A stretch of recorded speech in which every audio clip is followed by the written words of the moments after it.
Narito tayo ngayon upang matunghayan ang talaga ng mga nagtitrending, nag-iinit at talaga namang napaka-latest na issue ni Ate Erica.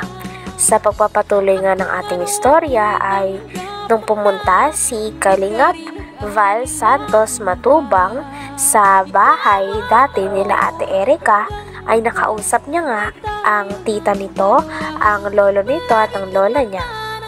At dito nga nilabas ng hinaindi ng kanyang tita na talagang simula daw nagkapera sila Ate Erica ay nagbago na daw ang kanyang ugali. Dati kasi nung wala pa silang pera ay damay-damay at sama-sama daw silang magpapamilya. Ngunit ngayon ay bigla na lang daw nilang iniwan ang kanyang pamilya at hindi na kinakamusta. Nagtampo rin naman po kami kaunti sa kanila kasi po nung time po na 50-50 na rin po yan si mama eh. Swerte na lang po at nabuhay pa. Nung bagong taon na agaw-agaw na rin po yan, eh, nagtampo rin po ako sa kanila kasi nakuha pa po nila kasing maghanda nung bagong taon, magpakasaya. Sa halip na kami nasa ospital nung time na yun. Talagang hindi naman baga po sa Kuya Val, grabe, nasabon mo ako doon na naiingit. Naiingit ka pero. Malay ko. Hindi po kuya, hindi ako naiingit. Ang ano ko lang po talaga yung kagaya po nung dati nung wala pa silang mga pera. Yung damay-damay kami. Yung tulong-tulong kami pag ang Dati okay sila, no? Na maganda yung relasyon nyo. Eh ngayon po kasi Kung parang nagkapera, iba na. opo, yun po yung isinasama ko lang din po ng loob sa kanila. Dapat di sila nagbago. Kung sakali mang Dagdag pa ng tita ni Ate Erica ay sinabi niya nga na napaka-fake news daw ng mga kumakalat na balita na sinusustentuhan pa daw ni Ate Erica ang kanyang lolo at lola, pati na rin ang kanyang pamilya na naiwan. Sapagkat ang sa katotohanan daw ay talagang hindi na nga daw sila pinapansin at hindi na nga sila kinakausap o kinakamusta man lang ni Ate Erica. Hindi rin totoo na buwan-buwan ay nakakakuha daw sila ng sustento galing kay Ate Erica. Kaya naman gusto rin daw nilang linawin sa mga tao ang bagay na ito sapagkat parang ginagamit na nga lang daw nila Ate Erica at ng kanyang ate na si Sheila May ang kanilang lolo at lola para magkaroon pa ng pera. Bas na mga ilaber na kami daw po ay natatakot na iniwan kami nila Erica dahil nawalan daw po kami ng sustento. Pinapaliwanag ko po sa inyo ilaber, hindi singkunduling, hindi yan si Erica sa aming nagpalamon. Wala kaming natatanggap yan na sustento, sinasabi ninyo. sa akin lang, halimbawa talagang desididong umalis sa Kalinga, sana isinama kayo sa pag-alis para matulungan kayo. Hindi ko na Sabi nga daw, bon-bon binibigyan. Yan nga po yung masakit. Pula pala. Yan po yung gusto nilang palabasin na umano po yung lolo na naman nila. Gagawin na naman po nilang patanginan yung lolo nila para sumikat na naman sila. Para maniwala na naman po ang tao. Nung umpisa po, nagamit yung lolo.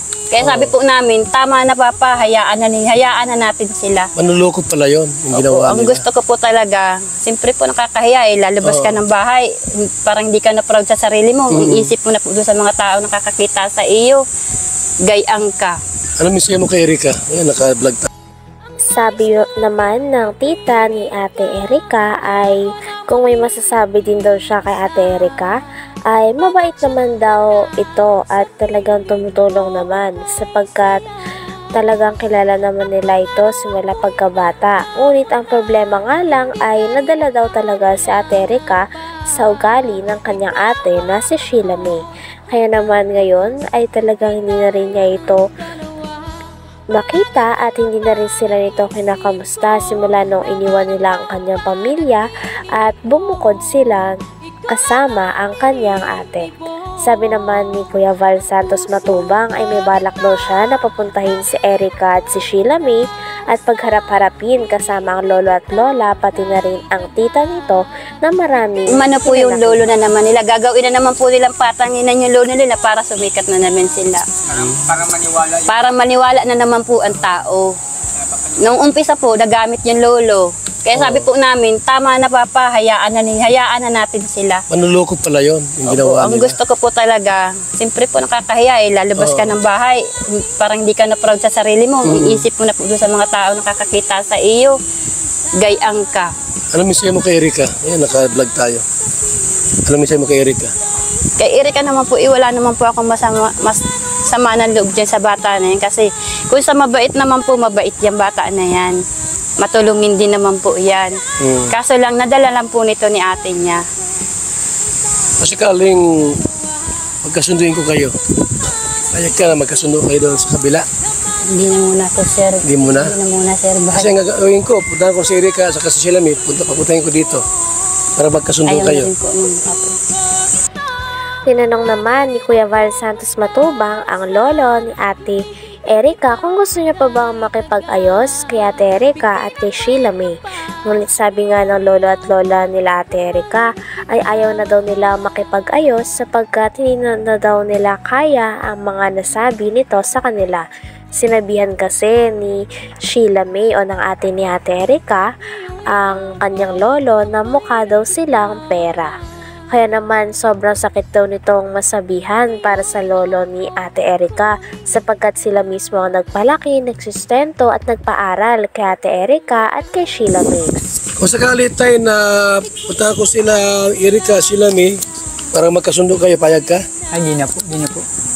Umitawan ko na po sila. Yung ginawa sa akin ng ganyan ay harang nila, pastangan nila ko ay. Ganun ba? Malalim ang sugat mo tayo, ah. Ha? Hintay lang ang panahon. Pag nagbago sila, pero wala na sa akin. Bakit ay parang masamang loob mo sa papo mo?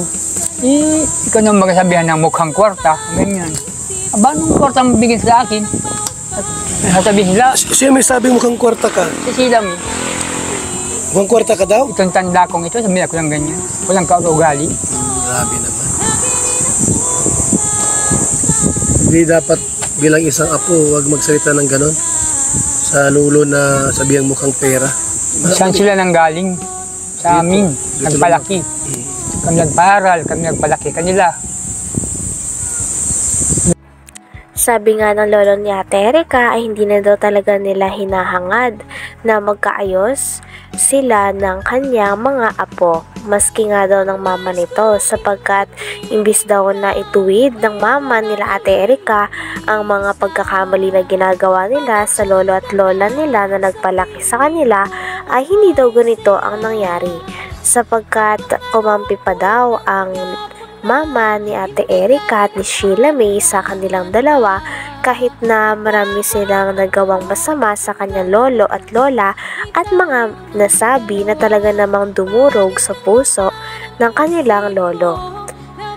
Sabi nga ng lolo ni Ate Erika ay parang wala na daw talagang pag-asa dahil ayaw niya na rin makita ang dalawa dahil feeling niya daw ay talagang nalapastangan siya sa mga sinabi sa kanya ng mga apo na kanyang pinalaki. Ayaw ko na. Hindi kayo magkasurundo. Hindi ko na hinagad na mag-aalis pa kami. Maski yung ina niya. Yung ina wala din namang sana. Anak mo yung ina. Po. Pero bakit ayaw mong anak mo? Ay, hindi nga po marunong magpangaral sa anak. Dapat isang magulang, pangaralan yung anak niya para matuwid. Matuwid yung mga anak nila. Eh wala. Kampi pa. Kampi pa. Kampi pa dun sa anak ko. Pinagsisiraan pa nga yung nanay niya. Yan daw ay talagang naghahambog lang. Magkasakit. Bakit ganun sila? Ay, awan ko dun. Hindi ko alam. Ha? Ilabe. Ay, lovers. Gumagawa ng kasinungalingan yung iba. Ginagawang Yung pinto. Ima Torres po ang laging araw-araw ni Sheila May kausap. Ima Ima Torres. Torres. Ima Torres. Lagi yung kausap nila. Yung namumuno po sa Ilabe. Parehas po sila ng Ima. Tamang panggawa ng kwento. Puro paninira. Pagkalkal. hanggang dito na lamang muna ang ating napaka-latest at napakainit na issue ni Ate Erica. Maraming salamat sa inyong panonood. Hanggang sa muli. Bye!